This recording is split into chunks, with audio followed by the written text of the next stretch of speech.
Okay, good evening, everyone. Thank you for joining us again tonight. It's another time for design workshop on purposeful designers community. Yeah, and then this night, there are a lot of things that's going to be happening. Yeah, from questioning and answering to learning from the boss himself directly. Yeah.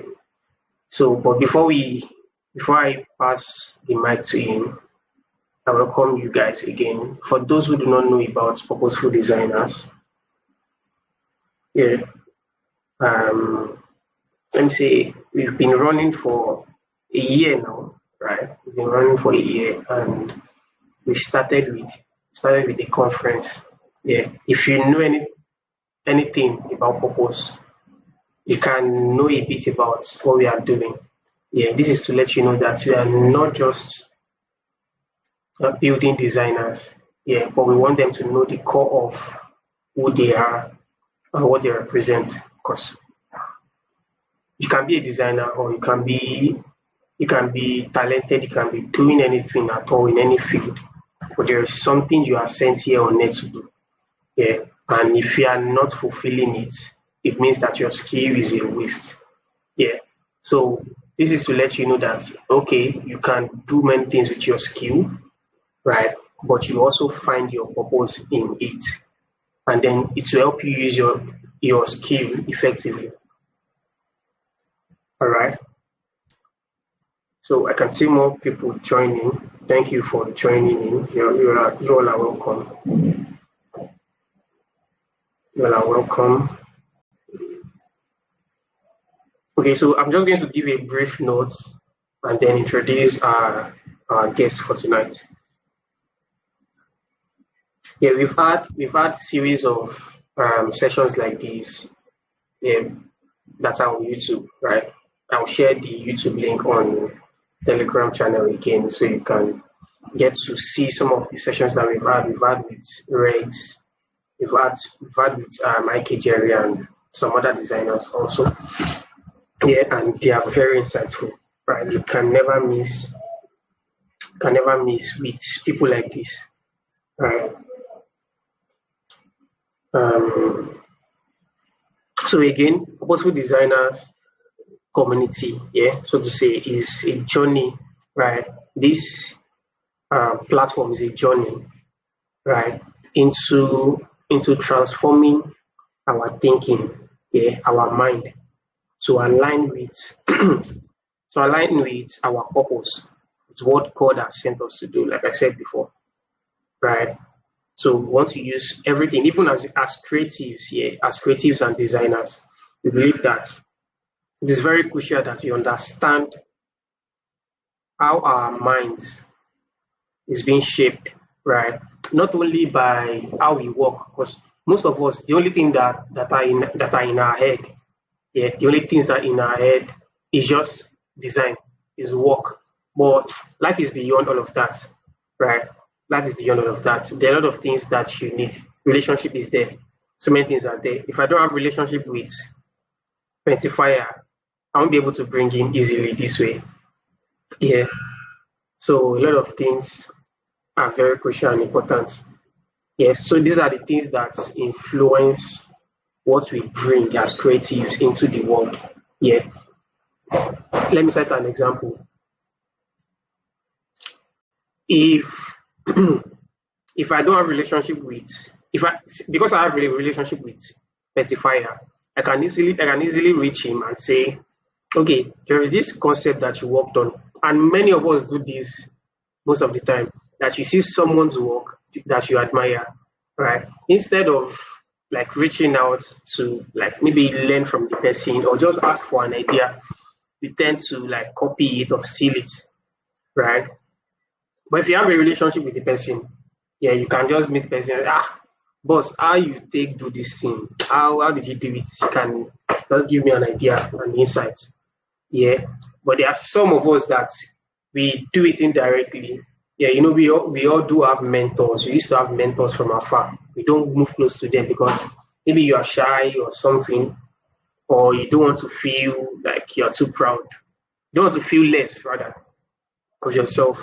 Yeah, so you have mentors from afar. You don't want to meet with them and all of this and all of that. So you copy, they don't know that you even copy their work, right? But from what we do here, it's help you change your mind. You can mix with anybody from here. Yeah, there are a lot of people on this channel that you can message and say, okay, guy, I really like to work with you. You can reach out to me. We have a um, WhatsApp platform also. There are a lot of people that reach out to me. There are sometimes jobs, opportunity. There are a lot of things that happen.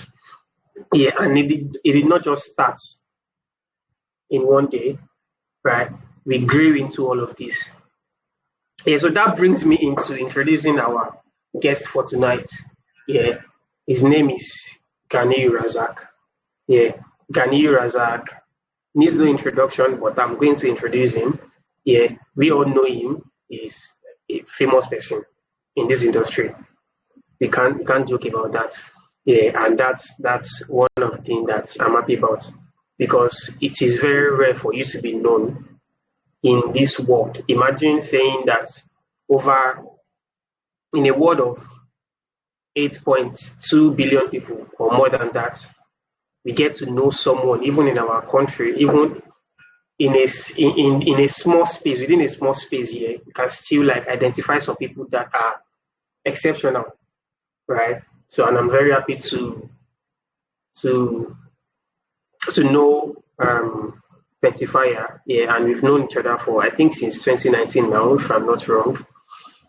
Yeah, and we've been sometimes from afar, we don't come too close, but we really acknowledge each other, right?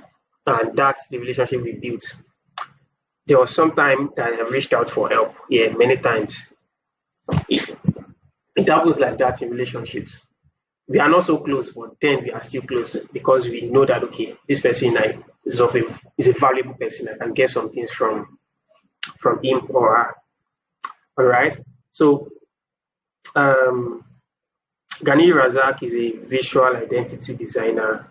Yeah, as he used to say by himself, if you're on his contact list, you check his status. He's a very funny person. So he's a visual identity designer by day and he's a storyteller by night. Yeah, he doesn't come out to tell story every time, but anytime he tells story, it can be random or it may not be story per se, maybe a rant, but everything he put out are always intelligent. I follow him closely. I don't turn on my week receipt, so he may not know that I see status. Okay, so he's a downfall ambassador. I think this is one of the things that brought me closer to him. When I started designing, I love to manipulate, yeah, put a lot of things together. And I saw this brother, he can manipulate anything, he can turn things upside down, but he's now specific, he's now unique. Yeah, what he does is very unique. He uses Danfo, and I've never seen anything like that before. Yes, Danfo cipher, Danfo on the street, Danfo this, Danfo that. You can check his work everywhere. Just search for Danfo. Most of the things that we see about Lagos and see, this is one of the person I can call an icon that has shaped, yeah, and is currently shaping the design industry as we know it this day, right? He's well recognized in the Nigerian graphic designers, right? So he's a valuable person, yeah. And from one of his notes that I have here, he also knows that value is more of the functionality in design, creating art of enduring value, neglecting the fact that a design should only be aesthetically pleasing. Yeah, design is not just about how fine, yeah, or how neat or something. It has to work. If it doesn't work, then it's a bad design, right? No matter how fine it is, if you like put 1 billion color, if it does not work, it does not work, right? So you can say that it's a very valuable and direct personality that we have here with us tonight. All right. Without with no further ado, like Fola, like Bushido, you do say, without any addition, I welcome you all and let's welcome our guest, Ganiyu Rasak, Pentifier. Hi guys, good evening.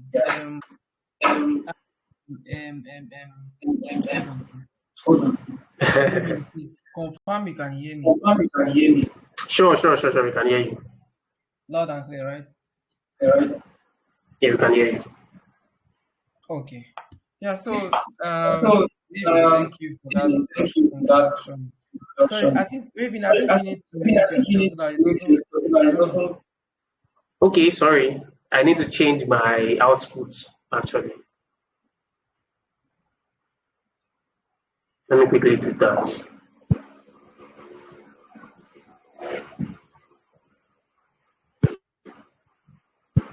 Okay, right. So I'm going to stop sharing my screen also so you can share your screen. All right then. Yeah. Which one should I share?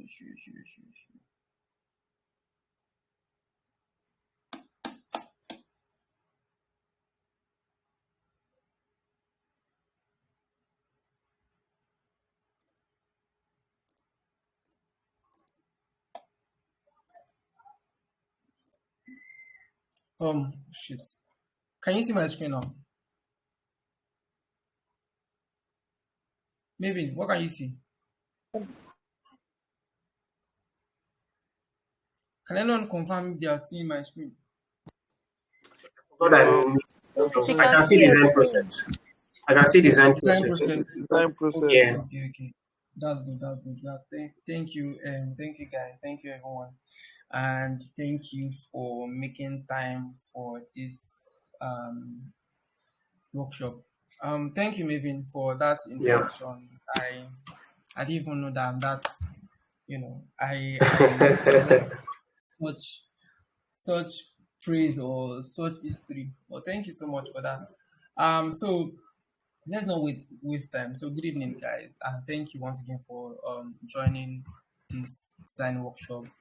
So when Maven reached out, and I'm sorry because I know that Maven has reached out like a couple of times, and I've been so occupied, and I don't know, but like the last time we reached out, like no, we need to do this. I have really delayed, and yeah, thank God that today is here, and everyone, all of us are alive to experience it. Yeah, Yeah. so when we were thinking about what we could talk about, I reached out to Maven, or Maven reached out to me actually, and he was asking what we could talk about, and the only thing that just came to my head at that moment was design process. So recently, I was invited to the Carrywise headquarters with some designers. We had this like this small design gathering, and yeah, like after the whole thing I got into like talk with some guys, and then part of things we discussed was, I think one of the guys just asked me that, alpha, like, do you like, does it get to a point where you like your head is just blocked, you don't know what to do, like the idea is not coming? And I'm like, I I hardly get to that point. You understand? I hardly get to the point where there's no idea at all. There might be idea, but the idea will be there, but like you might have problems executing it. You understand? It could be that it's a certain style that you're not really good at, yeah. And but then the idea will come, and that's because there's a process to these things. There's a process to like a design piece. There's a process to everything that we do. Whatever feed you are, whatever thing you do, there's a process to everything. So I feel like most designers don't follow this process, and it's one of the things that happened to me while I was growing up as a designer. At some point, I at some point I get projects, but I wouldn't know how to execute them, and that's because I've been skipping steps. So, and this is what we'll try to uncover today.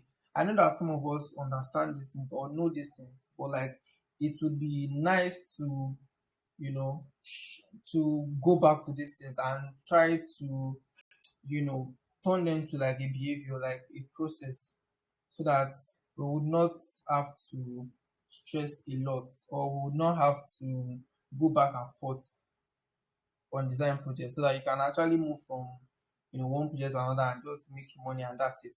So I don't want us to stress so much, to waste time here. So about me, I am human. Yes, if you are a designer, you are first human. Whether you are a logo designer, whether you are a flyer designer, you are human, and you have to operate your online presence like human. You don't behave like robots. I've seen a lot of designers that whatever they post on their page, or whatever, or their interactions on social media, is actually just design focused, design centered. There's really no They don't really delve into other, daily activities, or other things that are not, mundane things that are not design. You understand? Because we are designers, we need to be conversant with a lot of things. Like, we need to increase our bank of knowledge.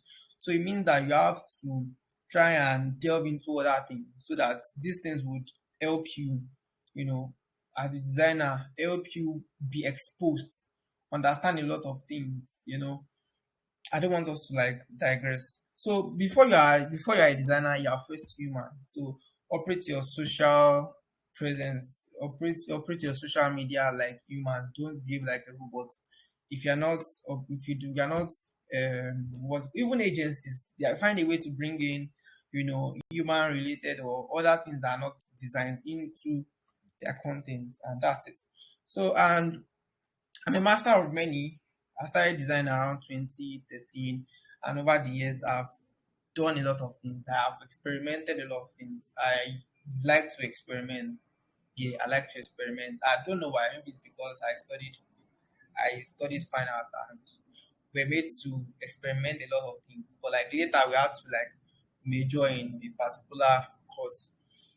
So I started out as a photo manipulator. Back in the days, I moved to so many people ask me, how do I become a better designer, or a designer that is multifaceted, or what do they call it, or multi-talented. So my own process is always trying to learn, um you know different niche, like within different period of time. So I started as a photo manipulator. I did that for about 3 years. When I realized that I've gotten better, I moved to I pivoted into brand design.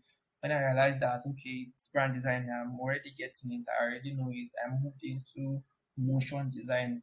So when I realized that, okay, this motion, I've gotten it, I'm better, I moved into illustration. So you can see that transition from, you are not just doing everything together. If you do everything together, it's a matter of time before you just grad, and you'll not be able to master any of it. So you need to plan your journey as a designer. I don't know. I don't want to bring the debate of niching down, not niching down here. I just know that if you want to be a designer that wants to have different skills, like multiple stream of skills, you need to create a timing for it. You cannot do everything at once. You just do everything and you will not master any of it. Yeah. So I did all that, but later, I think last day, I had to niche down into brand design. Yeah, I just realized that that is what brings me more money, and it's something I love doing. That I over the years, I loved, like, I just fell in love with it, and I felt like, okay, this is because brand design involves like an actual problem solving, and I feel like that defines me as a designer, and I just stuck to it. And this is not to say that other style of other niche of design doesn't solve problems. They do solve problems, but like for me, brand brand design is clear. Yeah. So yeah, like I said, I'm a brand designer, I'm a problem solver. A designer should be a problem solver. You help your clients to um ascertain a problem. If they don't, some of them know that they have a problem, some of them don't know. It is your own job to look for the problem they have and then solve it for them truthfully. Don't scam them. And yeah, then because I remember one time someone wanted the designer to design a logo, yeah, to revamp their logo. Their logo didn't have issues. I feel like they just realized that they were not making more sales or they lacked some sort of visibility on the internet. And the designer was like, just take this money and just do some, just invest it back into your business. You don't have a logo problem, you don't have a design problem, you have a strategy problem. So they need to like, meet with the strategists to help them, fix whatever. It must still come back to that designer. But then there's some problem that it's a strategy, not design, design per se. So as a designer, too, you don't have to be selfish. You need to be truthful with these people. Let them know the kind of problem they have and how they can tackle it. You don't always have to work for everybody. You can just say no and save them their penny. Then also, Danfo Boy, whoever knows me know that I like I like preserving my culture. So that was how the whole thing of Danfo infusing it into my brand is another long story. We'll probably talk about that later. So let's dive into it. So like I said, many designers tend to skip the essential steps in the design process. So there's a step. A client reaches out to you to design something. Many would just, for example, someone wants you to design a logo. They've sent you the brand name. You don't even understand what the brand does. There are even some brands that are very, very, very scarce. They're not our usual common brands that fly around. You need as a designer, you need to like study deep down into this brand. But once the client sends you the name, like, okay, let me just go and design something. You design something, you don't even understand what you're designing for, who you're designing for. And then that's from there you realize that there's going to be a lot of back and forth because you don't even understand who or what you're designing for.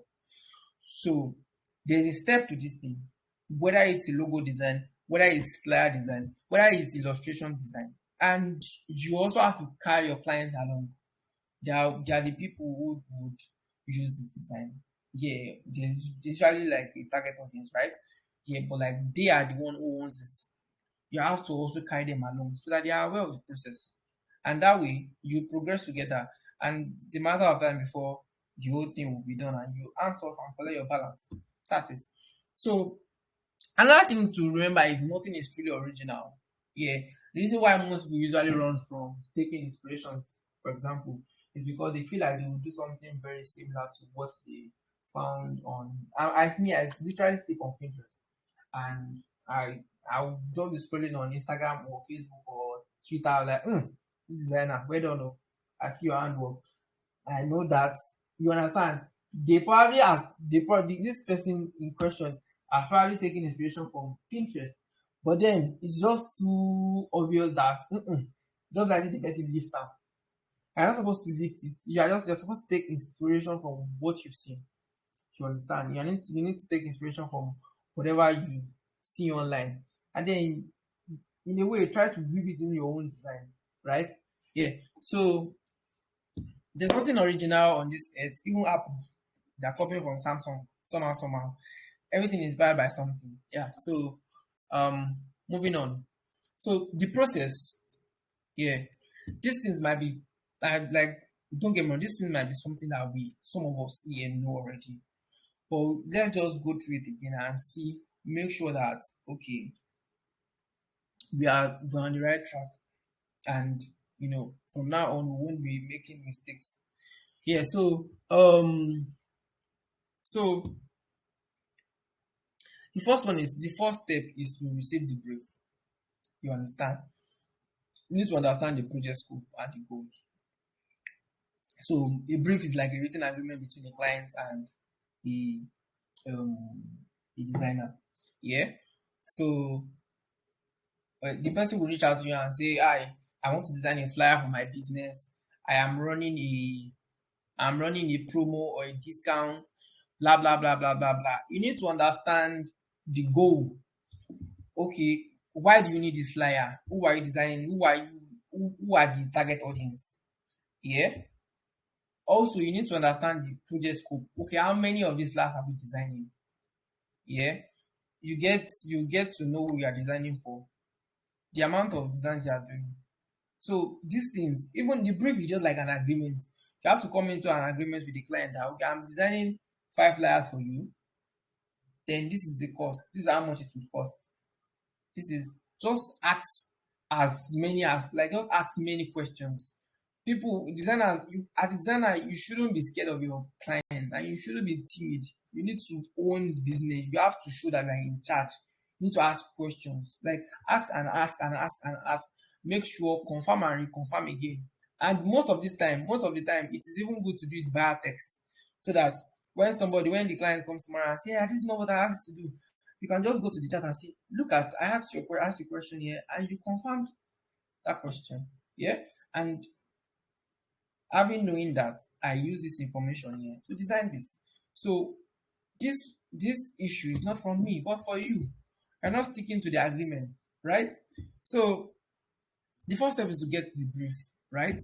Um, the second step is to, yeah, like I said, I've even gone further, say, ask questions, understand the nature of the project or event, understand, like literally just ask questions about, for example, someone comes to you and say, I want to design something for a children party.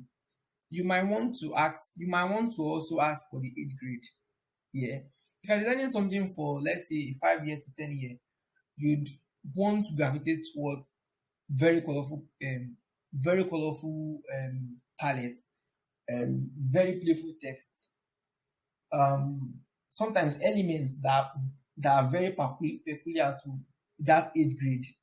You understand? So once you have like once you have like a handful of information about who or what you're designing for, you'll be able to get elements, you'll be able to like ideate on things that pertain to this age grade, things that pertain to these people.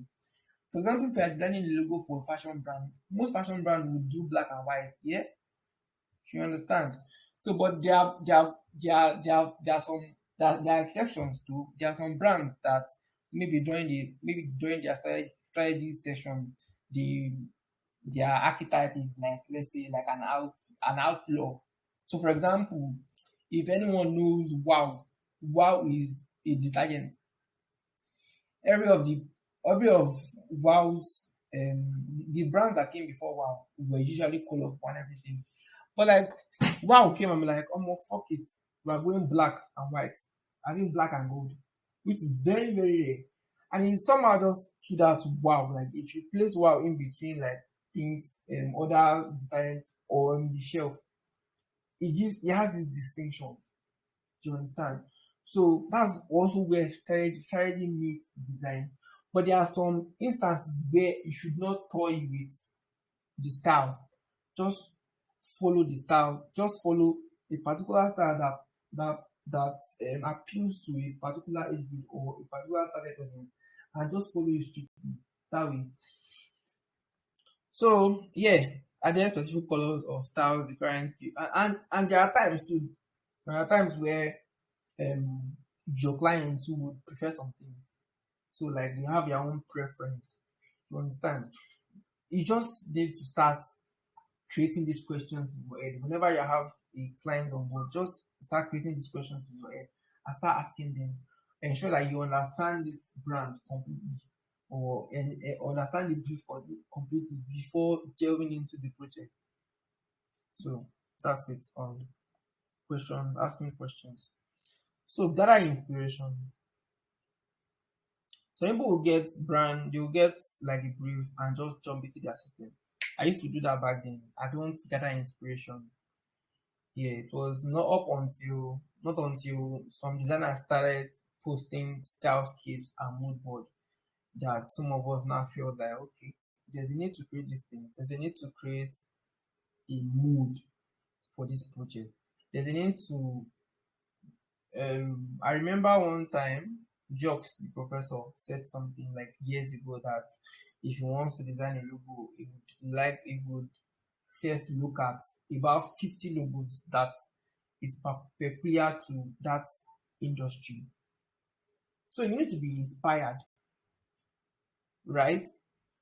The people who designed airplanes had to study, I don't know, maybe fish or birds to be able to. And they did not just create the aeroplane to look like an actual bird.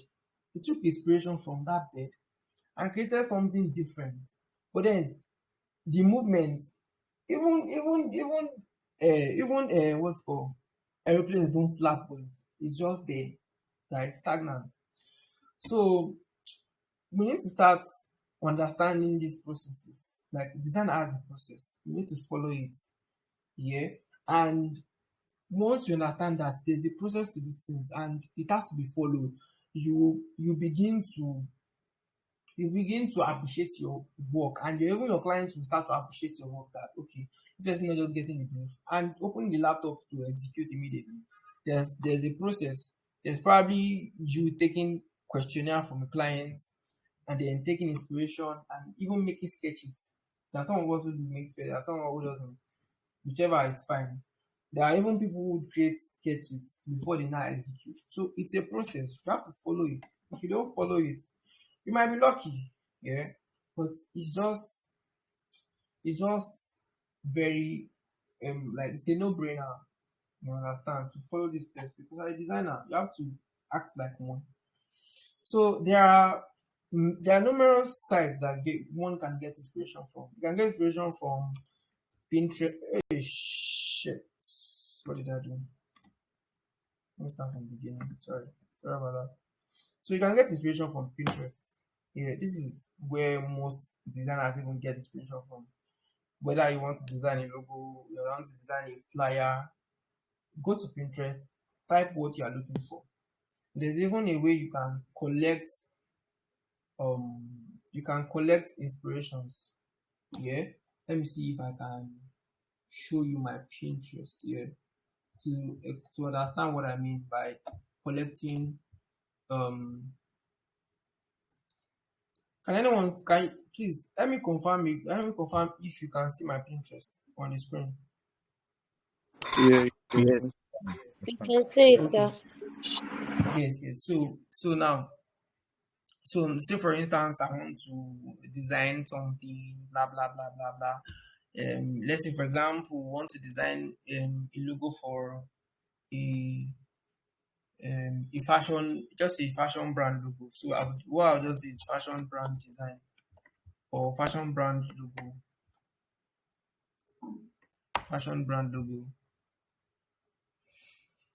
and then you now start seeing, you know, logos that are actually from, that were made for fashion brands. Yeah, they might not be actual, but you'd see some that are actually like made for fashion. So what I just do is I will sometimes copy from here and paste it on maybe Illustrator, and I have like a long list of images like that placed side by side, yeah, to inspire the project.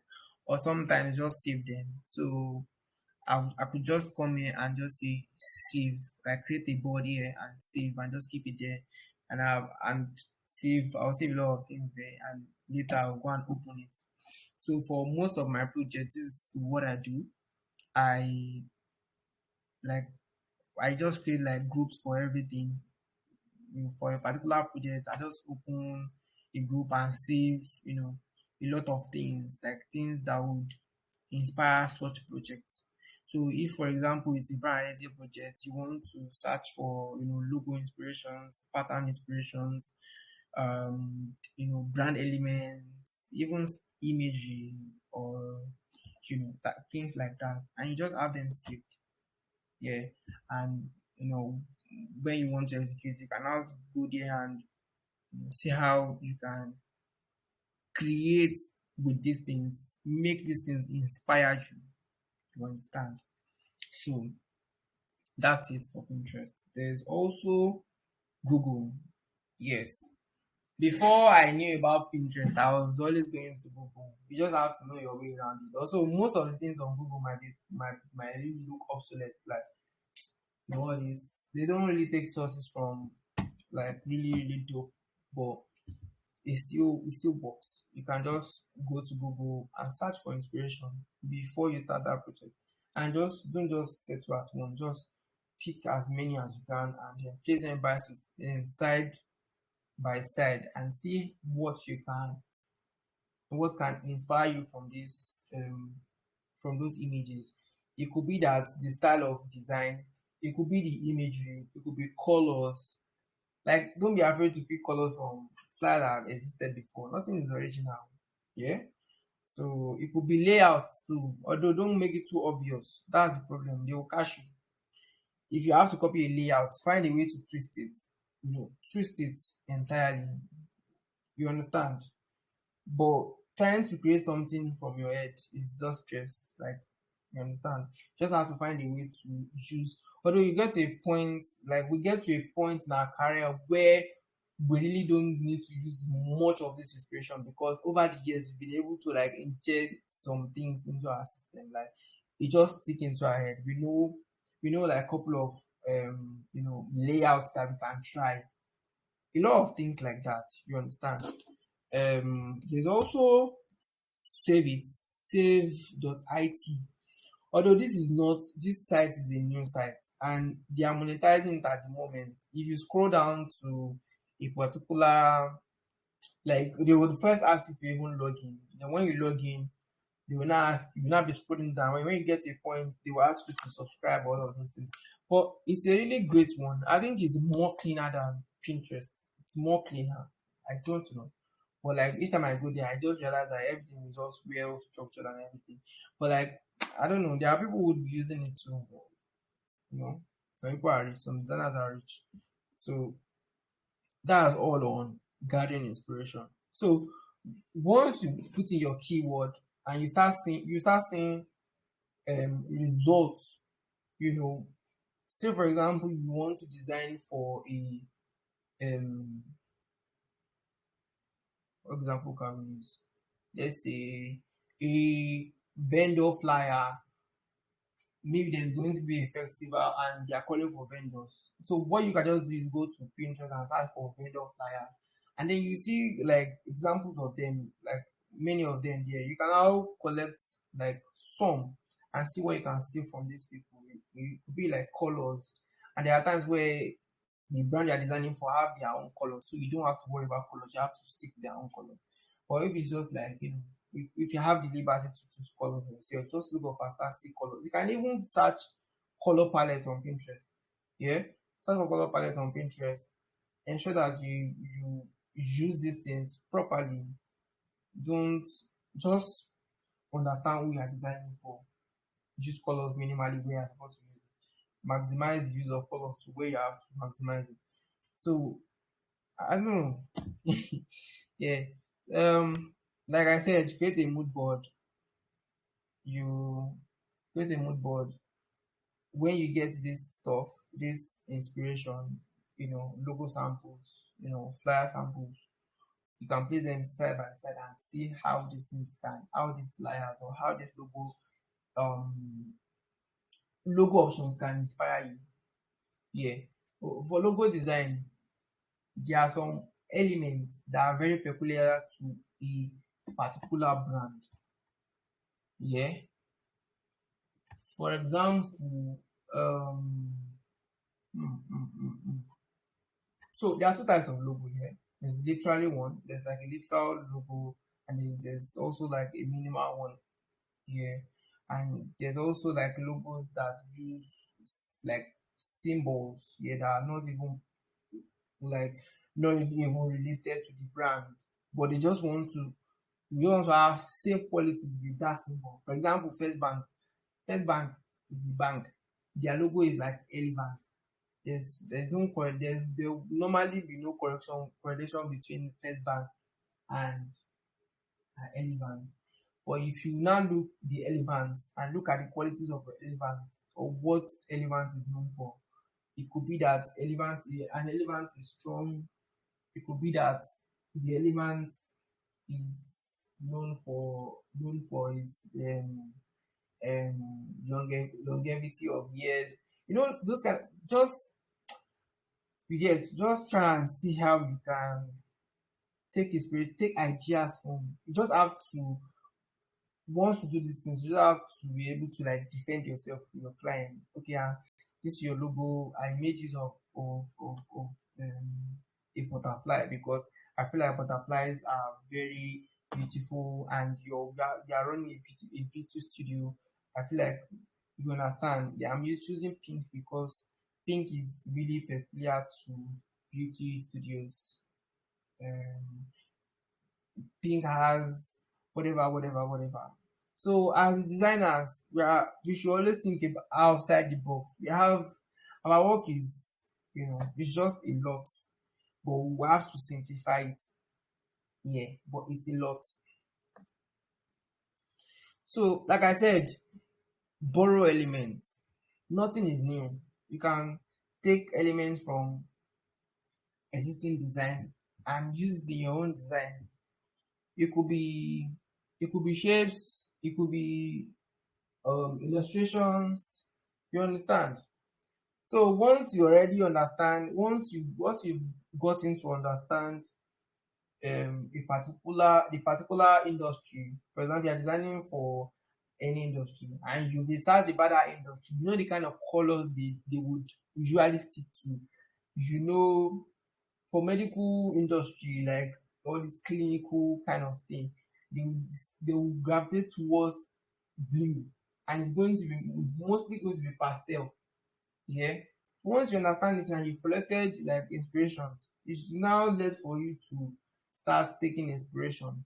So, for example, a dentist office or a dentist, for example, I don't know what they call them, like a dentist hospital. I don't know, just pardon me. I don't know what they call them. But like those people, most of their logos usually have like a tooth in it. If you search Pinterest to look for samples of logos that pertain to like dentists, you always see that teeth.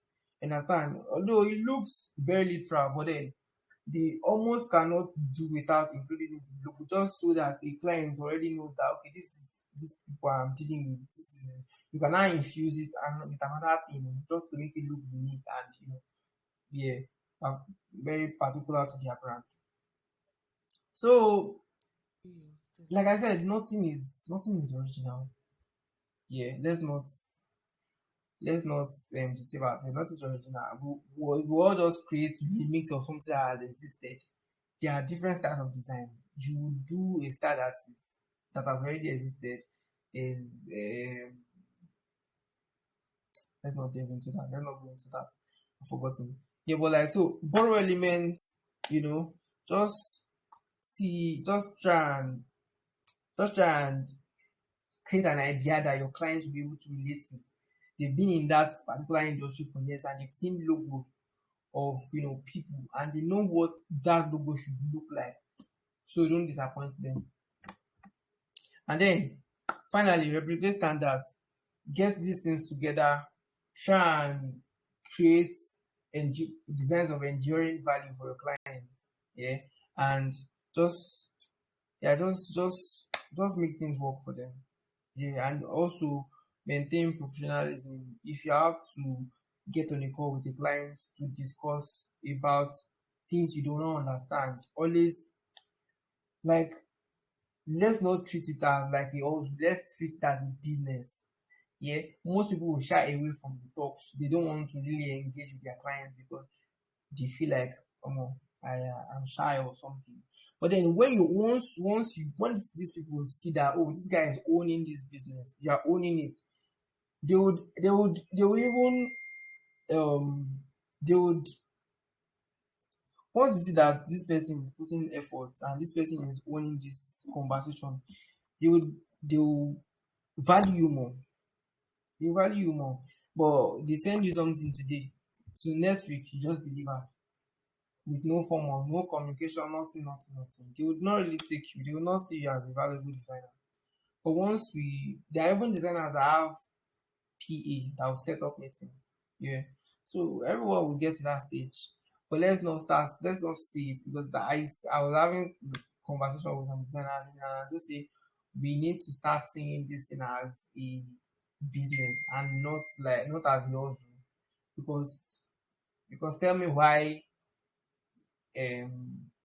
somebody will reach out to you and say, "Oh, I want you to design A and B," and then tomorrow they'll be like, "Oh, I want to design D and E," and they're not increasing the budget. You're changing the scope of work, and you don't want to increase the budget. It doesn't work that way. And I know designers that would want just go ahead and design that thing for the client. You need to always let these people know that I run a business, and for me to include a new scope of work, it means that the budget has to be increased. So it's not also, it's a real business. People are earning millions, people are building houses, people are buying cars, traveling out of the country with this same design. You understand? So we have like greater task ahead, and we need to motivate ourselves to grind more, to hustle. I mean, everyone will have it figured out the same way. Some people will spend 2 years in design and make bastard of money, while some have to spend 10 years before they make money. But whichever way, what would guarantee your success is that you are not stopping. Oh God, I don't turn to motivational speaker for me like this. So I don't think I would have like strength to start designing anything from scratch. But like this is what this design here is what I did for a client outside Nigeria, and yeah, they kind of liked it, and I feel like it's something we can dissect together. So understand. So yeah, to design this, I had to go online to search for flyers that were made for vendors, like looking for vendors and all of those things, because they are trying to communicate with vendors here and to let them know that, oh, if you sign up on Uber Eats through our platform, you get $50 free. Yeah. So there's value proposition there. So for every flyer, there has to be value proposition. There has to be something that will captivate people. Sure, you understand? The header has to be bold and captivating. Yeah. So for example, this one now, you would see the logo first, then you would see the value proposition at the header. Yeah. This is it. Calling all food vendors, get $50 free when you sign up to Uber Eats through us. The header is too long, and the client did not want to reduce it. I spoke to her about, and she feel like there's no need to reduce. There's no way she could reduce it. So what I did was to make this $50 bigger, like bold, so that anyone that sees $50 want to know what's going on the flyer or what's happening. Yeah. So I made that bold so that whoever sees it will want to actually stop and see what's happening there. And then your choice of images too. This is something. Someone is a vendor. Someone who's a vendor too that wears this kind of apron would stop and see. You understand? So there are different things that you can use to call attention on the design piece. You can use pictures to call attention. You can use elements to call attention. You can use highlights to call attention. The way I've increased this $50 to be very bold now. People, we like money. We want to wait and see what's happening there. You understand? And if it's something that is related to us, we want to sign up here. Try it.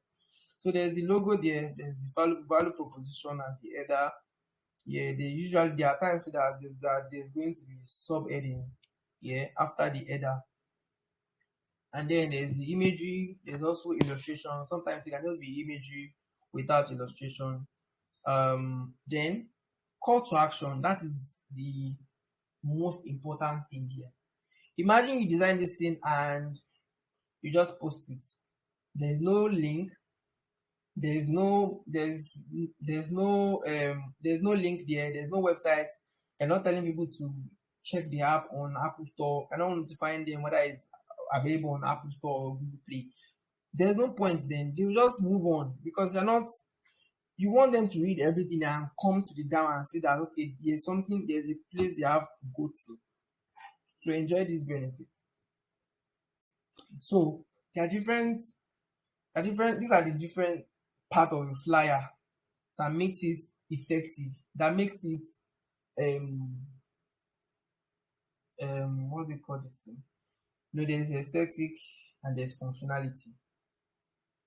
Yeah. So if the flyer is aesthetic enough, there has to be qualities that will make it effective to be functional. So it's not just about designing something that is fine. It has to be functional. There are things there are design pieces that are meant to be functional. They are meant to convert for your clients. Yeah, that is your own work. So even if your client does not remember to put call to action, you yourself should put call to action. You should not because the client did not put. Me, I do that a lot. When I notice that this client is not doing this, did not prepare this content properly, I would adjust it myself and send to the client. If the client now insists that, oh, I want you to do it the same way I've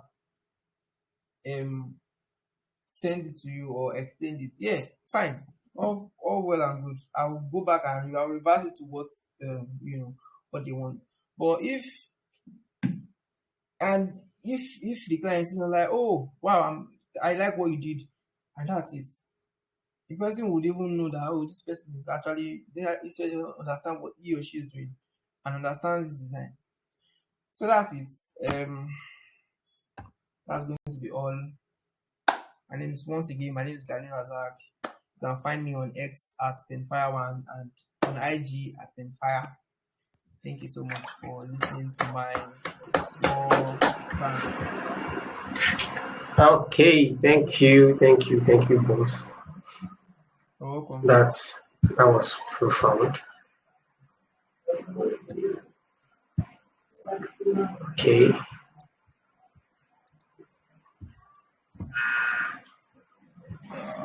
Okay. All right, give me 1 second, guys. All right.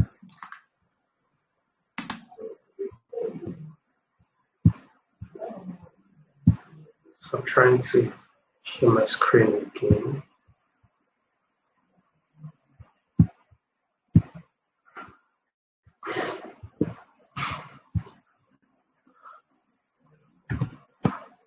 Okay. Sorry.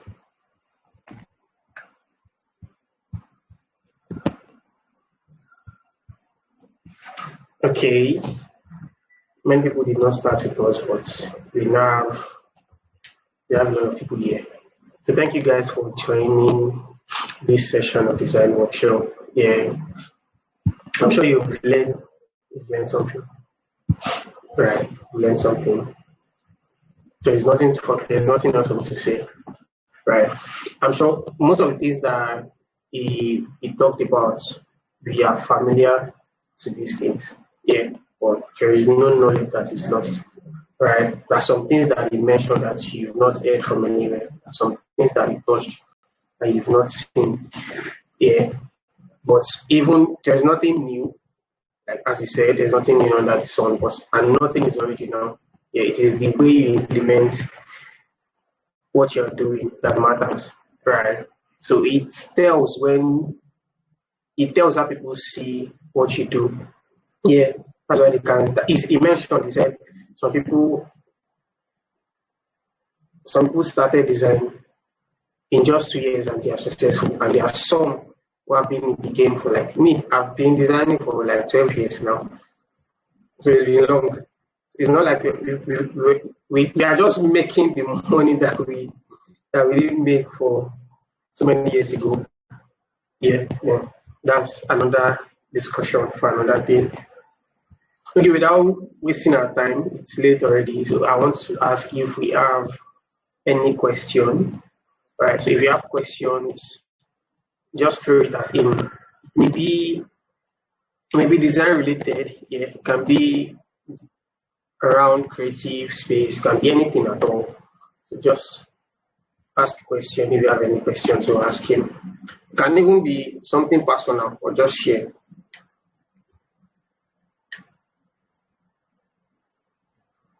I don't know if you are open to talk, but I actually have a question. Yeah, we are open to talk.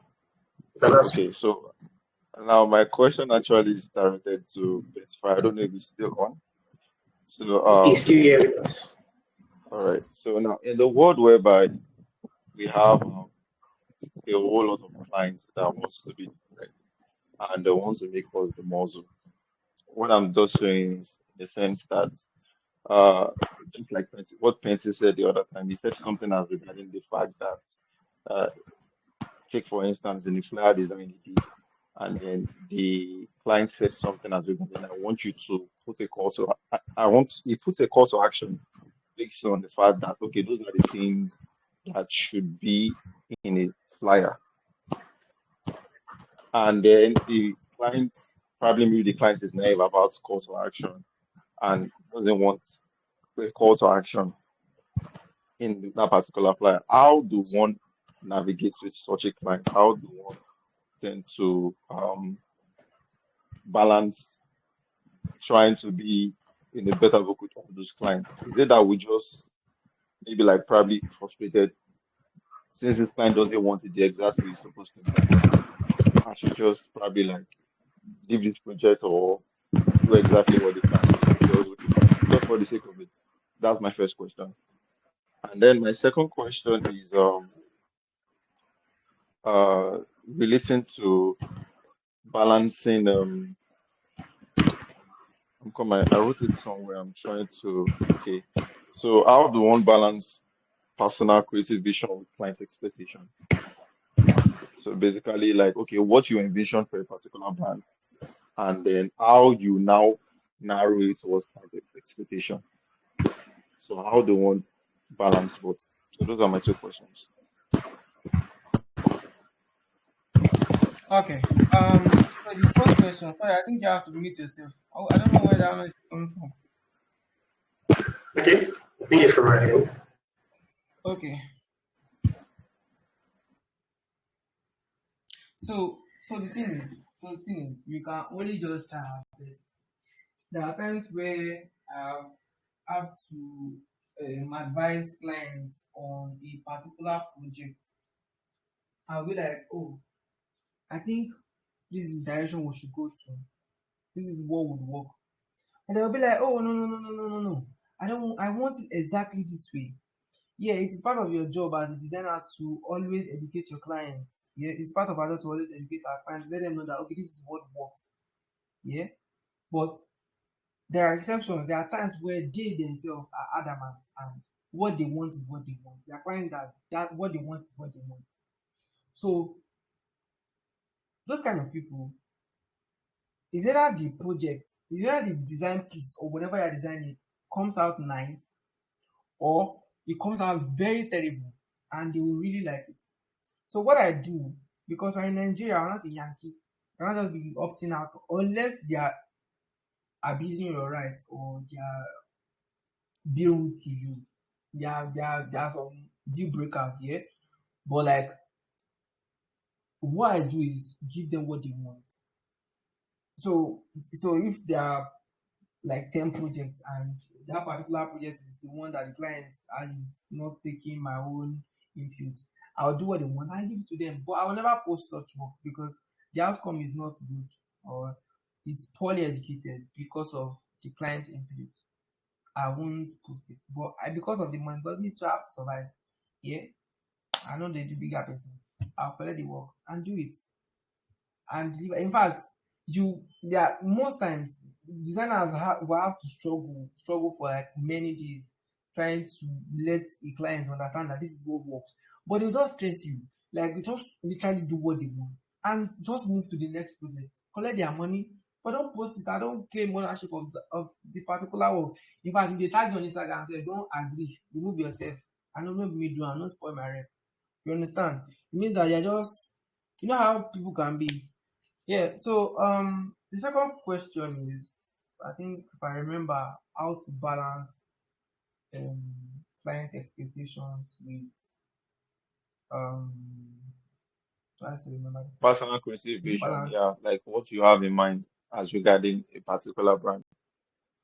So how do you balance it and with client expectation? client expectation. Okay, so what I believe is that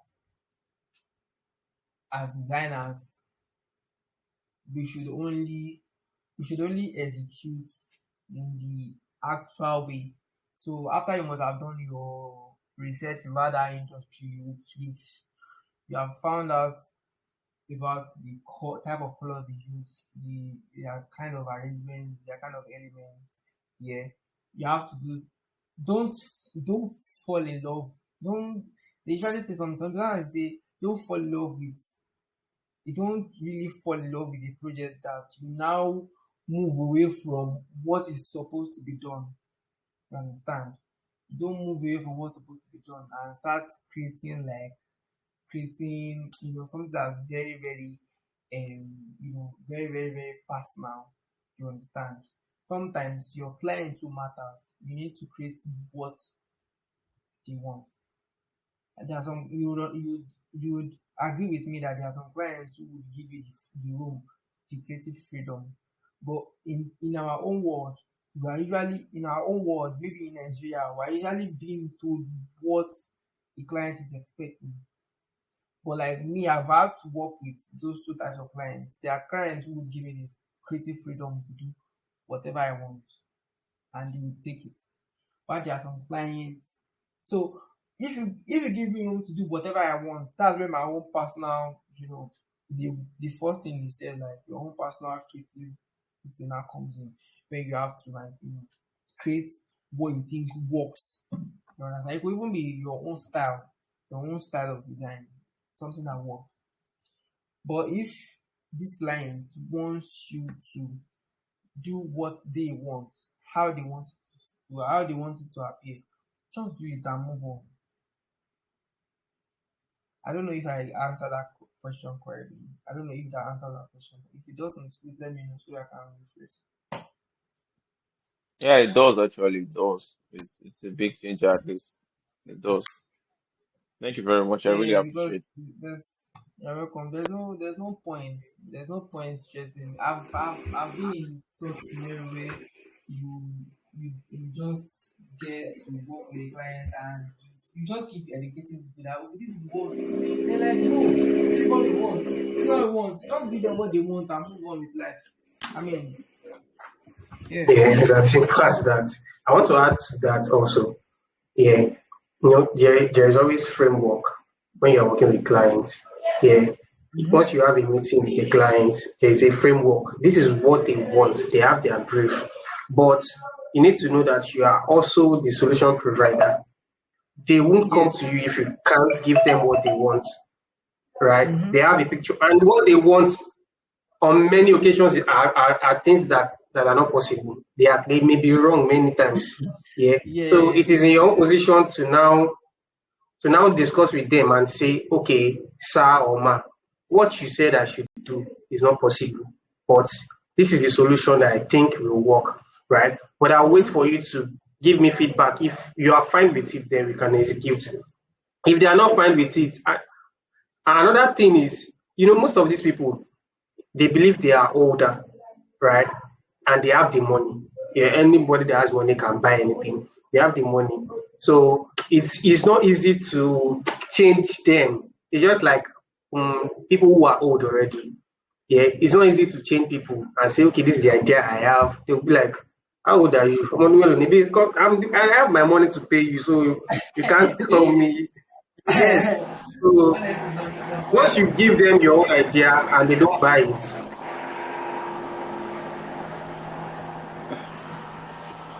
what's going on? I don't know. I think someone's I don't know. Maybe noise is coming from your own background. Mute No. first. Try mute. I'm not sure. I just somebody is there. Someone is not. Hold on. I think Okay, let Yemi me or mute him. Yemi Okay, Adewale. I just mute him now. Okay, so once they don't buy your own idea, you guys should just come to a conclusion and just do what you have to do and then let it go. Okay. Yeah, actually, All right. Do you have another All question?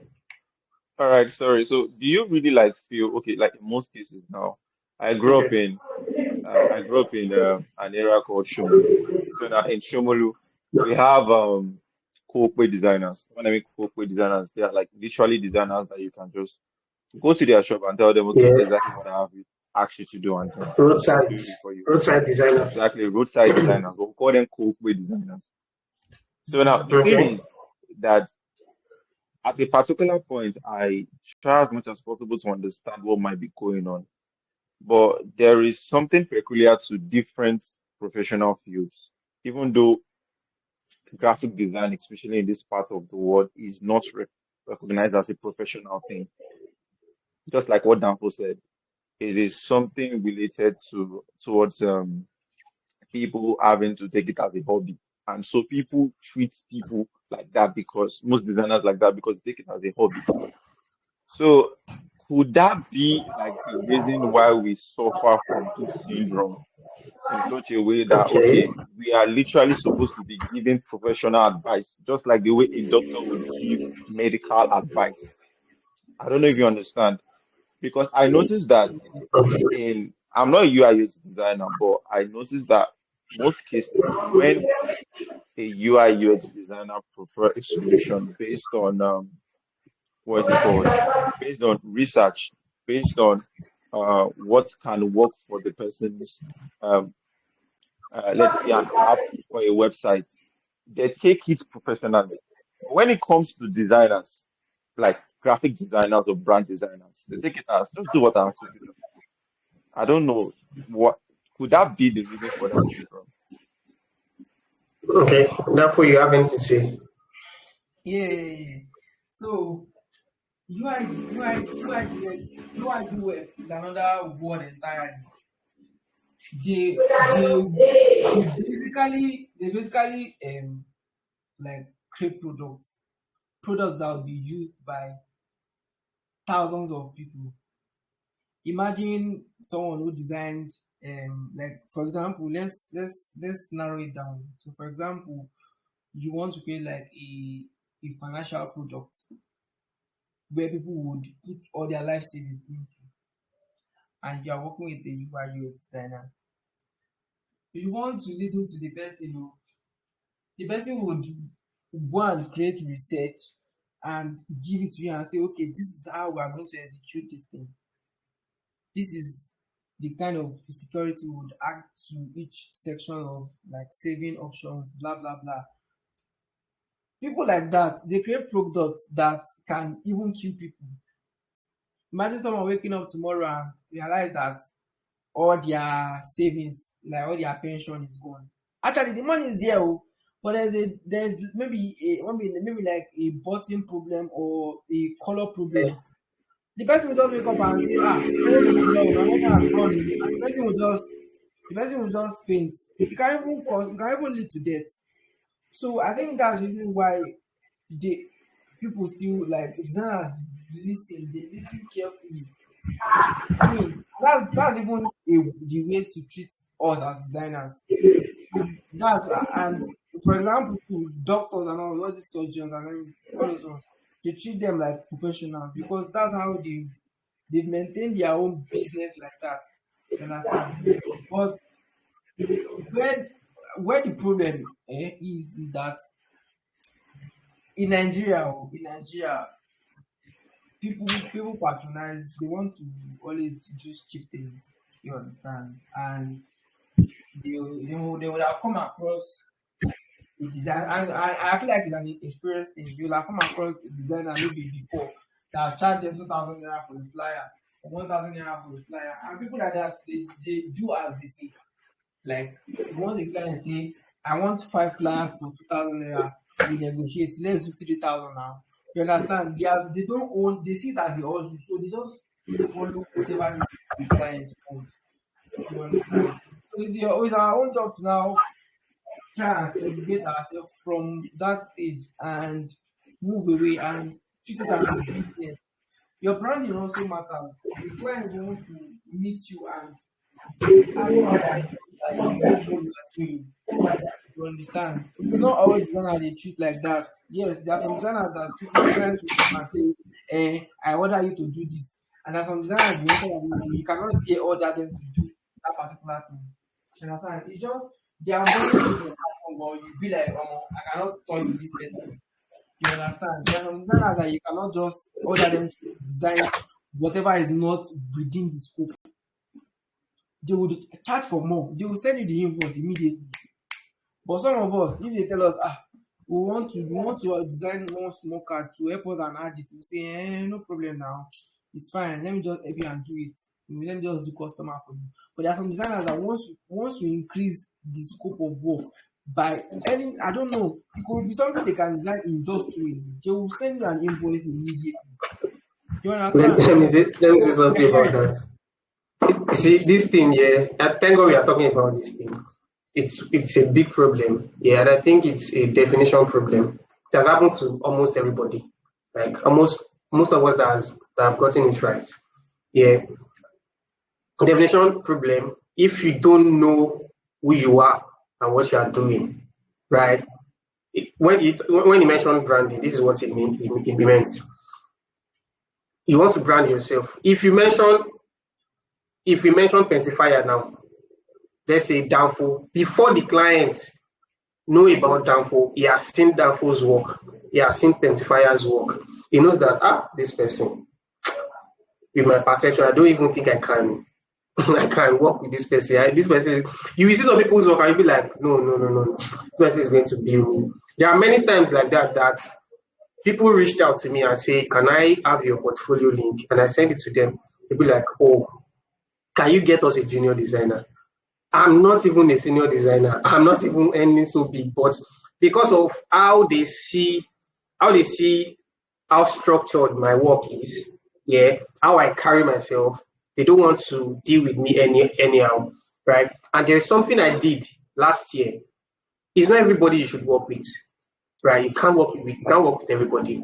I sacked like many of my clients last year, I think early last year, because we've been working together for a long time, and then with the knowledge that I've acquired now, they still see me in that light of someone who does not know anything or who just wants to make an end meet. I'm not just here to just make money. I'm providing something valuable for you. It's not just about the money you want to pay me even. I'm solving a problem. Yeah. So if you know the value of what I'm giving you and the whole scope, then you know that okay, what I'm actually charging you is even worth it or even less to what you should pay. Yeah. So I serve many clients. You won't believe that two of them came back this year and it was like, oh, Maven, we saw the things that have been going on. We saw your stuff. We saw this. What I charge them currently, yeah, is like double of what I've ever done, like what I've ever charged them before, because they now see that okay, this person is doing something better.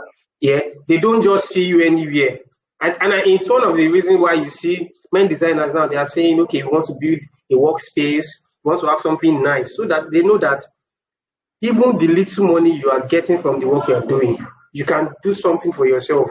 They see that okay, your workspace is nice. You now have a monitor. You now have this. You now have that.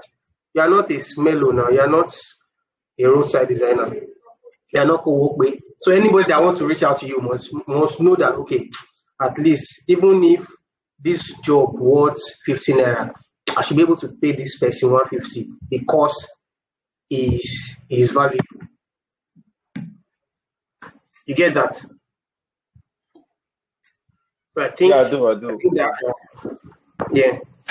So that we should take note of that, everybody. Do you have any question? If you can get one more, because our time is fast spent. We have one more question, or we should just call it a night.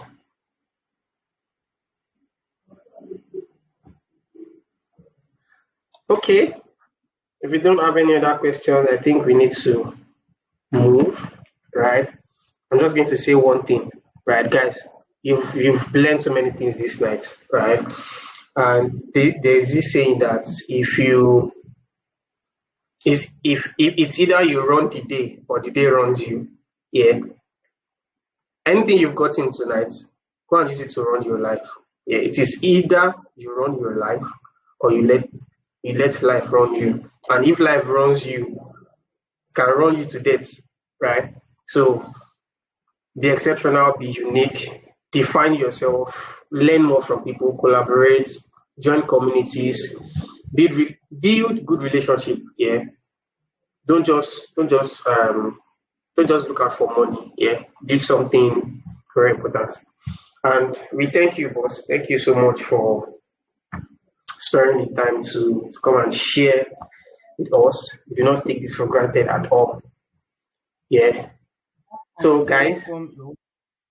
thank you, thank you, I thank wanted you. to send, maybe I'll send the slide with you. So you probably just share the Okay, link, or realize I'm able okay, to okay, share okay, with okay. you. That now that's appreciative. Thank you, thank Yeah, you. thank you so much, guys. Thank you Okay, thank you for so much, guys. This recording will be live on YouTube. It'll be on YouTube tomorrow, right? I'm going to share the link again on the channel, like I said. Yeah, thank you guys for joining, and watch out for. Okay, before we go, conference 2.0 is coming up in November, right? There's a lot of things that's going to happen. A lot of amazing guests again are coming, and this time is something is different entirely. It's not what you're expecting. Okay, so just be watchful. Yeah, expect something great from here. Maybe by next week we are going to bring in another guest to come and help us shape some things. All right, but for now, good night.